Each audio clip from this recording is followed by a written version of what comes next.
नमस्कार.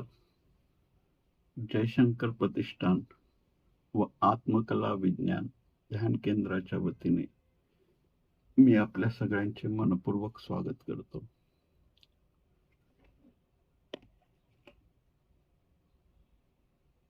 आजचा प्रश्न आहे, 21 दिवस झाले नियमित नियमित ध्यान साधना करतोय, पण अजून काहीच झालेलं नाही.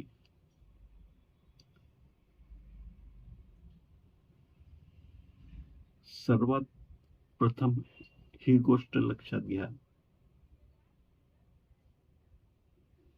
ज्यावेळेला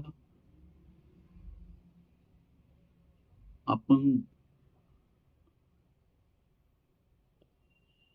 ध्यानाचा प्रवास सुरू केलाय, सर्वात प्रथम पहिली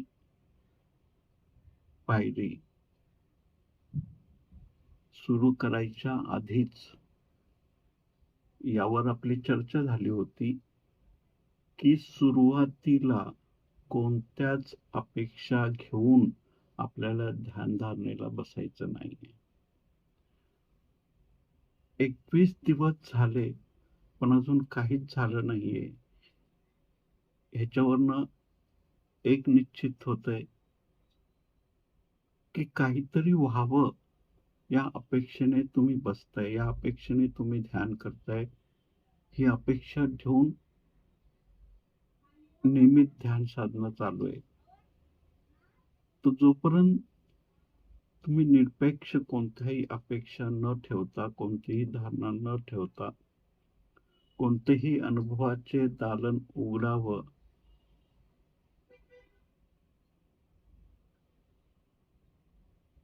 ही अपेक्षा न ठेवता ध्यान सुरू करणं अपेक्षित होतं. जर 21 दिवस झाले आणि तरीसुद्धा अजून कोणताच अनुभव होत नाही किंवा काहीच झालेलं नाहीये, हरकत नाही. या गोष्टीचं एवढं गंभीरपणे घेणं गरजेचं नाहीये. जर तुम्ही सूक्ष्म अवलोकन केलात, तर तुमच्या लक्षात येईल, की तुम्ही काहीच न झालंय असं म्हणत असताना देखील बरंच काही झालेलं आहे. शारीरिक पातळीवर, मानसिक पातळीवर, आत्मिक पातळीवर अजून थोडा वेळ लागेल. पण काहीच झालं नाही असं होणारच नाही. आपण जर सूक्ष्म अवलोकन केलं तर तुम्हाला एक गोष्ट लक्षात येईल, की नेहमीप्रमाणे जे नियमित तुमचं जे रुटीन होतं, त्या रुटीनमध्ये तुम्ही साधना ही ॲड केली, तर तुमची झोप गाढ तुम्हाला लागत असेल. जी साधनेच्या आधीची झोप आहे आणि नंतरची झोप आहे, याचा जर तुम्ही तुलनात्मक अभ्यास केला तर लक्षात येईल, की त्या झोपेची गुणवत्ता बदललेली आहे. म्हणजे आधी जर तुम्हाला अनेक तास झोपून सुद्धा उठल्यावर ताजेतवानं फ्रेश वाटत नसेल आणि आत्ता ते जर प्रसन्न आनंददायी अशी जागरण नाने तुमच्या दिवसाची सुरुवात होत असेल, तर ती सुद्धा एक उपलब्धी आहे. पण आपली मानसिकता अशी झालेली आहे, की जे होतंय, जे अनुभवायला येतंय, जे मिळतंय, त्याकडे आपलं फारसं लक्ष नसतं. जे नाही मिळालंय ते जास्त प्रकर्षाने आपल्याला जाणवत असतं. एक गोष्ट लक्षात घ्या, प्रवास सुरू झालेला आहे. 21 दिवस हे याच्यासाठी सांगितले गेले, की जेणेकरून शरीराला, मनाला सवय लागण्यासाठी जे चक्र आहे ते 21 दिवसाचं आहे. कोणतीही सवय जर तुम्हाला लागली असेल, त्या सवयीतनं बाहेर पडायचं असेल, तर कमीत कमी 21 दिवस सातत्य लागतं. नवीन सवय काही लावून घ्यायची असेल, तरी सुद्धा 21 दिवसाचं सातत्य लागतं. हे साधारण शरीराचं, मनाचं गणित आहे. त्या कारणाने 21 दिवस तुम्हाला सांगितले होते. आता काही लोकांना थोडंसं कमी जास्त वेळ लागू शकतो. त्यात म्हणजे एवढं गंभीरपणे ते घेण्याची गरज नाहीये. पण माझी विनंती हीच असणार आहे तुम्हाला, की प्रत्येक दिवशी ज्यावेळेला तुम्ही ध्यान करायला सुरुवात कराल, त्या साधनेला बसाल, त्यावेळेला एकच गोष्ट लक्षात ठेवा, त्या साधनेचा आनंद घ्या, त्या प्रवासाचा आनंद घ्या, त्या यात्रेचा आनंद घ्या. ती यात्रा आपल्याला कुठे पोहोचवणार आहे, हा प्रवास आजचं जे उद्दिष्ट आहे, लक्ष्य आहे, ते काय आहे, ते सगळं विसरून जावा. तुम्ही प्रवासाचा परिपूर्ण आनंद घ्यायला शिका.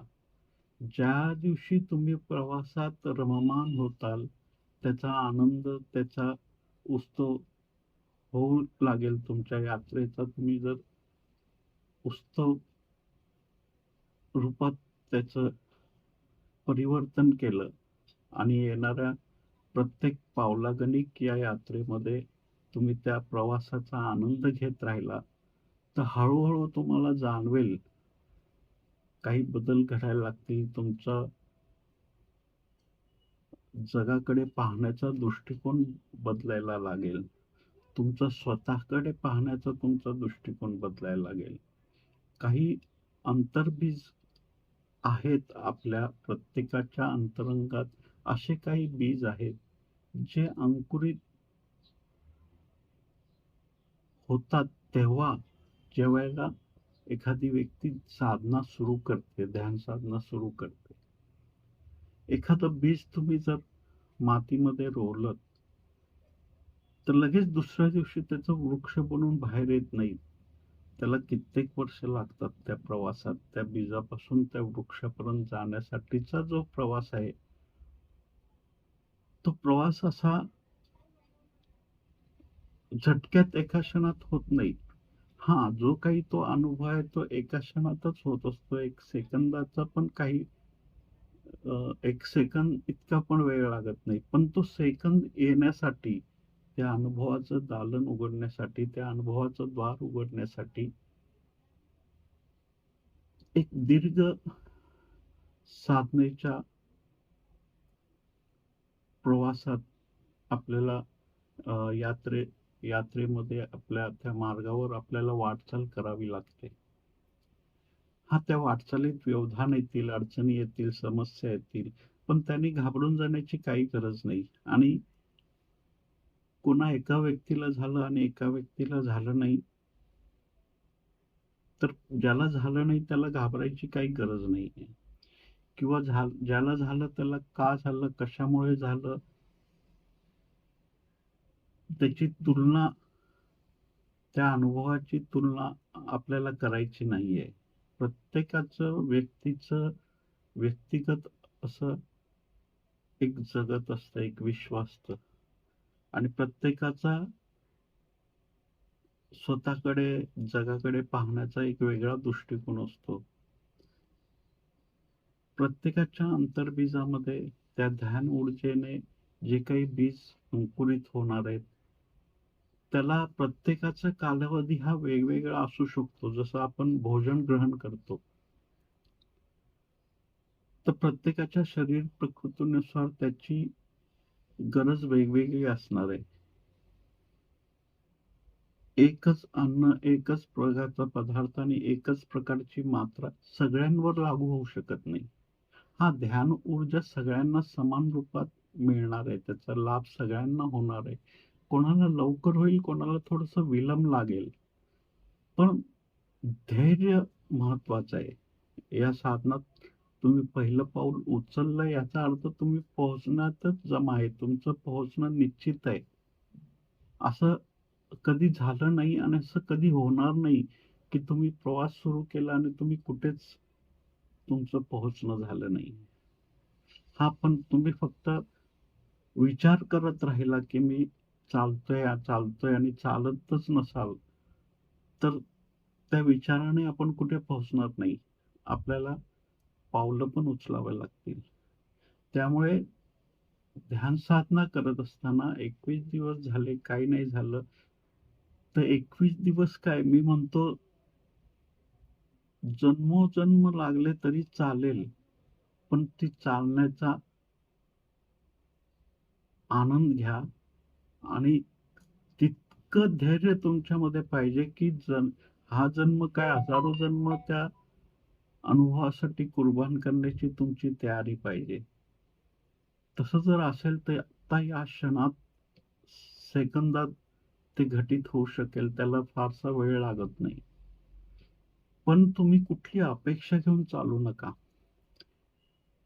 हे इन्स्टंट गोळीसारखं नाहीये, की एक गोळी घेतली आणि लगेच दुसऱ्या दिवशी तुम्ही सगळ्या आजारातून मुक्त झाला. असं कोणतीही गोळी नाहीये. तुम्हाला चालावं लागेल, तुम्हाला प्रयास करावे लागतील, तुम्हाला प्रयत्न करावे लागेल, त्या प्रयत्नात सातत्य ठेवावं लागेल, तर एक-एक गोष्टी घडत जातील. त्यामुळे घाबरू नका. 21 दिवस नाही झालं नाही, काय नाही झालं तरी तुमची साधना तुम्ही चालू ठेवा. पण 21 दिवस झालं म्हणून ती साधना चुकीची आहे किंवा ती साधना मी योग्य करतोय, नाही करत आहे किंवा चुकीची करतोय, अशी कोणतीच धारणा मनामध्ये नकारात्मक भावना मनात घेऊन चालू नका. तुमचा प्रवास चालू ठेवा. त्या प्रवासात येणारे छोटे-मोठे अनुभव त्याचा आनंद घ्या. त्या प्रवासाचा आनंद घ्या. त्या यात्रेचा आनंद घ्या. ती यात्रा, तो प्रवास तुम्हाला जिथे कुठे पोहोचवणार आहे, ते लक्ष्य मनात ठेवून साधना करू नका किंवा ते लक्ष्य ठेवून तुमची साधनेमध्ये सातत्य ठेवू नका. लक्ष्यविरहित साधना तुमची चालू ठेवा. त्या साधनेचा आनंद घ्या. ती साधना जिथं पोहोचवणार आहे, तिथे तुम्ही पोहोचालच निश्चित. एकदा का तुम्ही रॉकेटमध्ये बसला, की सुरुवातीला इंधन लागतं, ऊर्जा लागते. कारण पृथ्वीचं गुरुत्वाकर्षण शक्ती त्या रॉकेटला खाली खेचत असते. त्यामुळं प्रचंड ऊर्जेने ज्यावेळेला ते रॉकेट वर उचललं जातं अंतरिक्षामध्ये, त्याला एका ठराविक अ, अंतरापर्यंत त्याला ती ऊर्जा खर्च करावी लागते. ज्यावेळेला तो दुसऱ्या एका गुरुत्वाकर्षण शक्तीच्या संपर्कात येतो, त्यावेळेला ती गुरुत्वाकर्षण शक्ती त्या रॉकेटचं, त्या साधनेचं इंधन बनते आणि मग एक कोणत्याही ऊर्जारहित स्थितीत तुमची यात्रा सुरू होते. तर सुरुवातीला शक्ती लागेल, ऊर्जा लागेल, प्रयत्न लागेल, त्यात सातत्य लागेल. त्यात येणारे जे काही सकारात्मक, नकारात्मक अनुभव आहेत, त्या कुठल्याही अनुभवात अडकून राहू नका. प्रवास चालू ठेवा. प्रवासात सातत्य ठेवा आणि 21 दिवसाचं गणित घेऊन बसू नका, की 21 दिवसात झालं नाही म्हणजे होणार नाही असं नाहीये. तुम्हाला 21 दिवसाच्या ऐवजी अजून काही दिवस लागतील, कदाचित महिना लागेल, कदाचित वर्ष लागेल, कदाचित हा पूर्ण जन्म जाईल, तुमचं आयुष्य पूर्ण जाईल. पण ही साधना व्यर्थ जाणार नाही, एक गोष्ट लक्षात ठेवा. तुम्ही भले दिवसातले 20 मिनिटं, 25 मिनिटं, अर्धा तास जो काही तुमच्या स्वतःसाठी देताय, या साधनेसाठी देताय, तो व्यर्थ जाणार नाही, तो वाया जाणार नाही. त्याचं धन, त्या ऊर्जेचं तुम्हाला तुमच्या पुढच्या यात्रेत सहयोग्य होणार आहे. त्यामुळं अजिबात काळजी करू नका आणि या गोष्टीचं दुःख बाळगत बसू नका. तुमचा प्रवास चालू ठेवा. त्या प्रवासाचा आनंद घ्या. तुमच्या यात्रेला उत्सवपूर्ण बनवा. तर ती यात्रा इतकी परिपूर्ण व्हावी, इतकी आनंदपूर्ण व्हावी, इतकी उत्सवपूर्ण व्हावी, की ज्या लक्ष्याच्या ज्या गंतव्याच्या दिशेने तुम्ही जाताय ते गंतव्याचं विस्मरण व्हावं आणि तसं झालं तर ज्या मंजिलच्या शोधात तुम्ही यात्रा करताय ती मंजिल तुमच्या समोर स्वतःहून हजर होईल. धन्यवाद. जय शंकर.